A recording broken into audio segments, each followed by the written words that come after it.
The desert breathes in silence, a slow, endless rhythm of wind and dust stretching beyond the horizon, where the sky burns gold by day and freezes into darkness by night. Imagine standing there, alone, with nothing but the sound of the wind and the feeling that this land has seen something ancient, something powerful. Because long before the world spoke of nations, before maps had borders and flags, this land was already alive with stories. This was not just any land. This was the beginning of something that would echo through history for thousands of years. A civilization older than memory, deeper than legend. A land the world would later call Persia, but the people who lived here, who built their lives into its soil, had a different name for it. They called it Iran. And that difference, that small shift in name, carries a story far bigger than it seems. Now, imagine going back in time, not hundreds, but thousands of years. The silence of the desert is replaced by the noise of life. Markets filled with traders, cities rising from the earth, people writing, building, thinking. One of the oldest cities, Susa, stands proud, its walls holding secrets older than many civilizations that would come after it. You might be wondering, how can something so ancient still matter today? But here's the thing. This wasn't just a place where people lived. This was a place where ideas were born, where systems were created, where humans first began to understand how to organize power, how to build something that could last beyond a single lifetime. And then everything changed, because history is not shaped by places alone. It is shaped by people. And one man in particular would take this land and turn it into something the world had never seen before. His name was Cyrus. Not just a king, not just a ruler, but a force. A man who looked at scattered tribes and saw not division, but potential. Around 550 BCE, when much of the world was still fragmented and unstable, Cyrus did something extraordinary. He united, not by fear alone, but by something far more powerful: respect.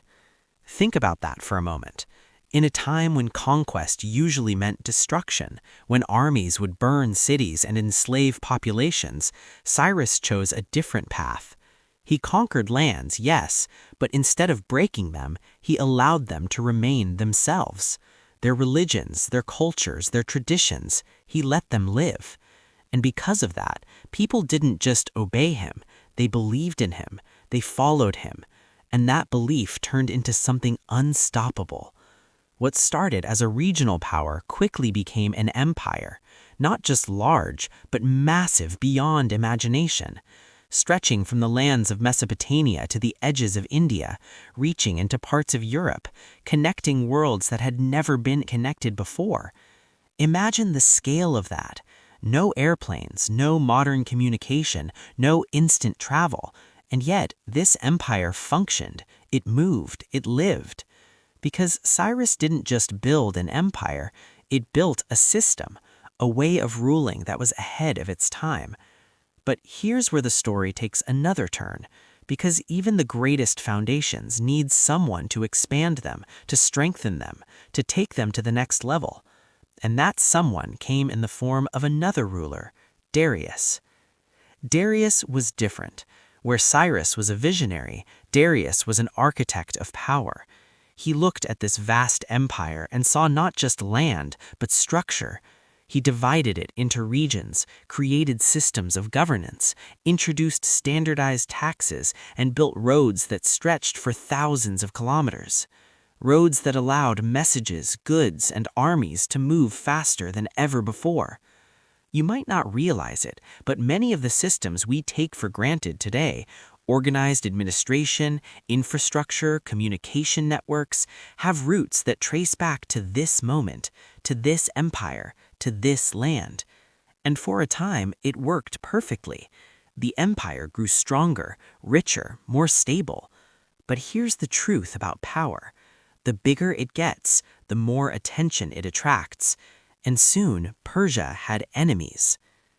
Across the Aegean Sea, small but fiercely independent Greek city-states watched this rising giant with fear and defiance.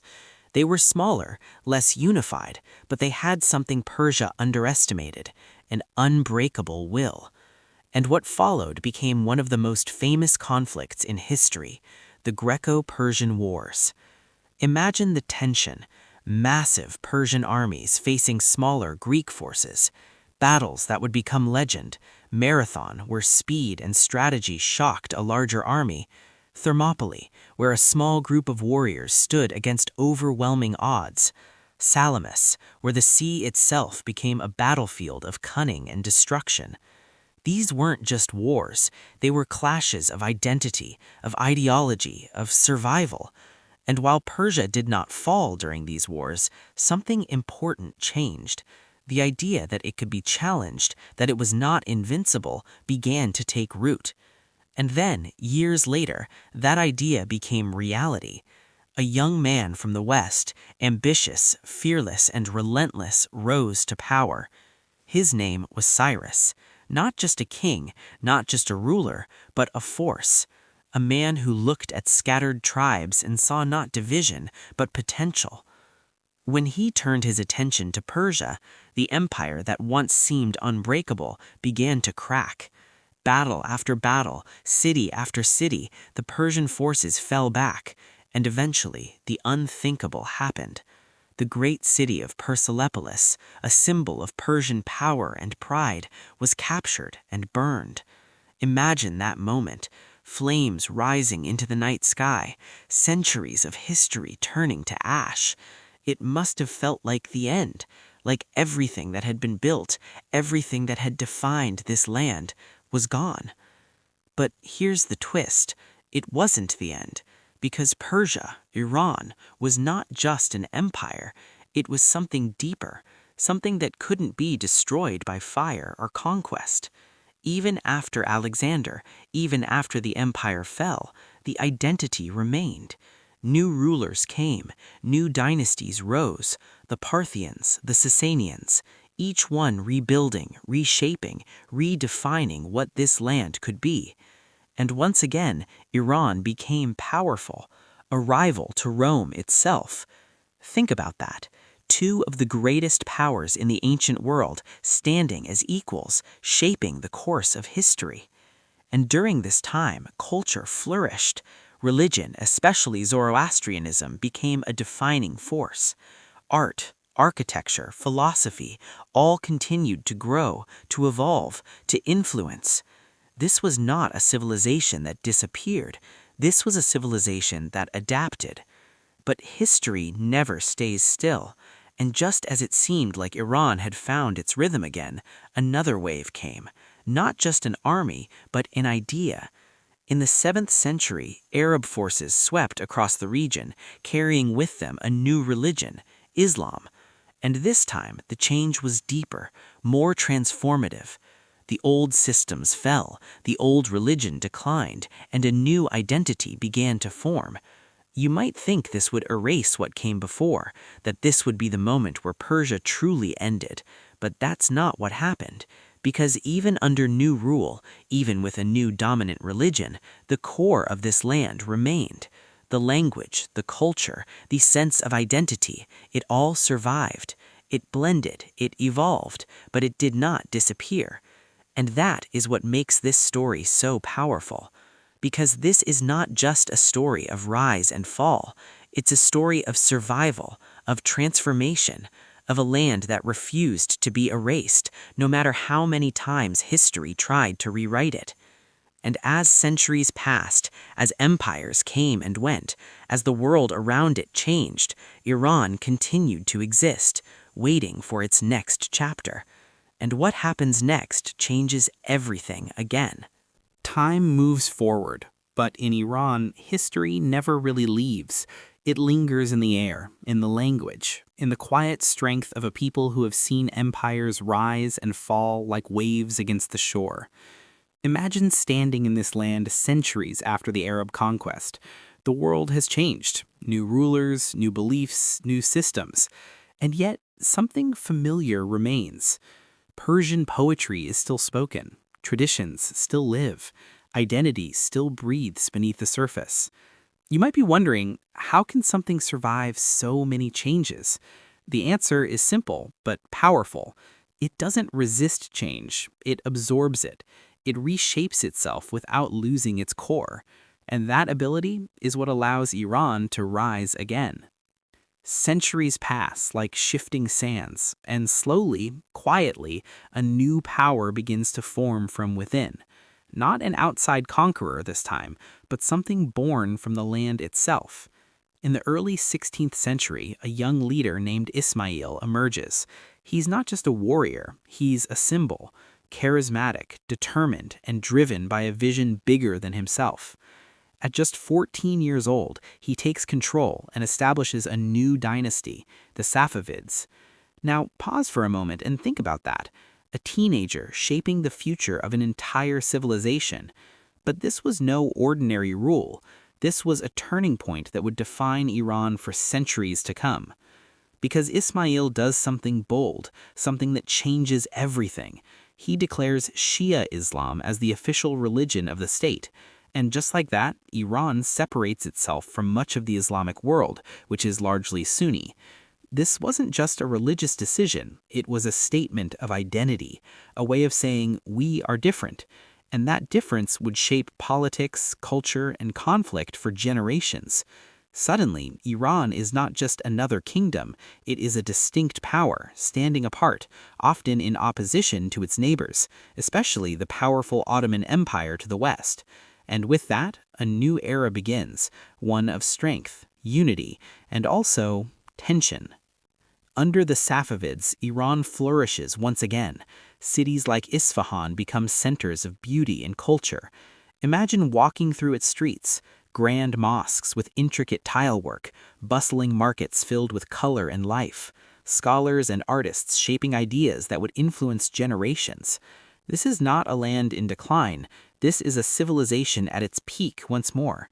Trade routes connected to the world, wealth flows in, and for a moment, it feels like the golden days have returned. But here's the thing about history. It never stays perfect for long.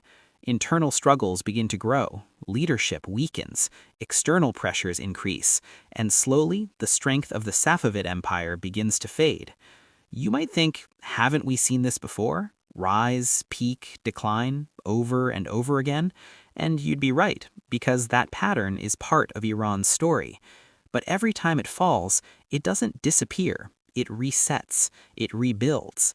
And so after the Safavids, new rulers come and go. The Afsharids, the Zans, each trying to hold control, each leaving their mark, but none able to create lasting stability. Until, eventually, another dynasty takes hold, the Qajars. Now, this is where the story takes a different turn, because for the first time in centuries, Iran is no longer the dominant power in its region. The world around it has changed. Europe is rising, industrialization is transforming nations, and countries like Britain and Russia are expanding their influence not just through war, but through politics, economics, and strategy. Iran finds itself caught in the middle of this, a land rich in history, but now vulnerable to outside pressure. Imagine being a ruler during this time. You are not just managing internal challenges, you are dealing with powerful empires pulling at your borders, influencing your decisions, shaping your future. Territories are lost, agreements are made under pressure, control begins to slip. And for the people of Iran, this is a new kind of struggle, not direct conquest, but slow, creeping influence, a feeling that their nation is no longer fully in control of its own destiny. And then the 20th century arrives, a time of massive change across the world. Empires are falling, new ideas are rising, and in Iran, a question begins to grow louder and louder. What is this nation now? Is it still the ancient Persia of glory and power, or is it something else entirely? Because here's something most people don't realize. The name Persia was never what the people called their own country. It was a name given by outsiders, based on one region, Persis. But inside the country, the name had always been Iran, a name tied to identity, to heritage, to something deeper than just geography. And then, in 1935, a moment arrives that changes how the world sees this nation. Reza Shah, a strong and determined leader, makes a decision. He asks all foreign governments to stop using the name Persia and to use Iran instead. Think about that for a second. A single decision changing the identity of a nation in the eyes of the world. But this wasn't just about a name. It was about reclaiming something, about saying, this is who we are. It was a move toward modernization, toward redefining the country for a new era. Reza Shah pushes for change. Infrastructure is built. Education is expanded. Western ideas begin to influence society. But with change comes tension. Not everyone agrees with the direction. Not everyone benefits equally. And beneath the surface, pressure begins to build. Because when a nation tries to move forward quickly, it often leaves parts of itself behind. And those parts don't stay silent forever. As time goes on, Iran becomes increasingly important on the global stage, not just because of its history, but because of its resources. Oil, a resource that would change everything. Suddenly, world powers are not just interested in influence, they're interested in control. And Iran, once again, finds itself in a complicated position, rich in potential, but vulnerable to external interests. And then comes one of the most defining moments in modern Iranian history, 1979, the Iranian Revolution. Imagine the streets filled with people, protests growing louder, more intense, a nation demanding change. The monarchy, which had ruled for decades, begins to crumble under the pressure, and eventually it falls. In its place, a new system rises, the Islamic Republic. This is not just a political change, it is a complete transformation of identity. Religion becomes central to governance, society shifts. The world watches, trying to understand what this means. And just like that, Iran enters a new chapter, one that is complex, often misunderstood, and still evolving today. You might be wondering, after everything this land has been through, ancient empires, foreign invasions, cultural transformations, revolutions, what remains? What is the true identity of Iran?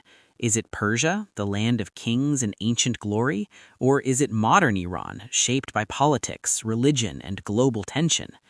But here's the truth. It's not one or the other. It's both. It's every chapter, every rise, every fall, every transformation. Because Iran is not just a country, it is a story that has been written and rewritten for thousands of years. A story of resilience, of adaptation, of survival against all odds. And now that story continues.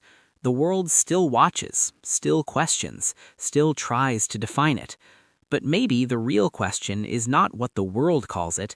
Maybe the real question is, how does a civilization this old, this tested, this complex continue to endure? Because if history has taught us anything, it's this. Iran doesn't disappear. It transforms. The story doesn't end in 1979. In fact, that's where it becomes even more intense. Because revolutions don't just change governments, they change people, identities, and the direction of an entire nation. Imagine waking up in a country where everything feels different overnight. The rules, the system, even the way people live their daily lives, transformed.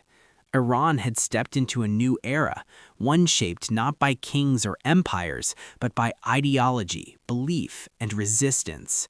And the world was watching closely. At first, there was uncertainty. A nation redefining itself is never stable in the beginning. Power structures shift, alliances break, and new ones form. But before Iran could fully settle into its new identity, another storm arrived. A war. Not a small conflict, but a brutal, exhausting war that would last for years. In 1980, neighboring Iraq, led by Saddam Hussein, invaded Iran. You might be wondering why. The reasons were complex: territorial disputes, political tensions, fear of Iran's revolution spreading. But on the ground, none of that mattered. What mattered was survival. Imagine young soldiers standing at the front lines, many of them barely trained, driven not by orders alone, but by belief, by the idea that they were defending something bigger than themselves. The Iran-Iraq War became one of the longest and most devastating conflicts of the 20th century. Trenches, chemical weapons, endless casualties. It was a reminder that even in the modern world, war could still feel ancient, brutal, unforgiving. Cities were bombed, families were torn apart, and for 8 long years the nation endured. And when it finally ended, there was no clear victory, just exhaustion, loss, and a country that had survived again. But survival comes at a cost. Economies weaken, infrastructure breaks, people carry scars that don't fade easily. And yet, even after such devastation, Iran did what it had always done throughout history. It continued, it rebuilt, slowly, carefully, step by step. Because if there's one thing this land has proven through thousands of years, it's this: it does not stay down. As the world moved forward into the late 20th and early 21st century, Iran found itself in a complicated position. On one side, a proud history, a deep cultural identity, a legacy that stretches back to the first empires of humanity. On the other side, political tension, global scrutiny, and a constant struggle to define its place in the modern world. You might have noticed something. The way people talk about Iran today often focuses on conflict, on disagreements, on headlines, but that's only one part of the story, because beneath all of that, there is something else. There are cities filled with life. Tehran, a bustling capital where tradition and modernity collide. Isfahan, still carrying echoes of its Safavid glory, its architecture telling stories that words cannot fully capture. Shiraz, a city of poetry and beauty, where the legacy of Persian literature lives on. These places are not just locations on a map. They are living proof that Iran is more than its political image.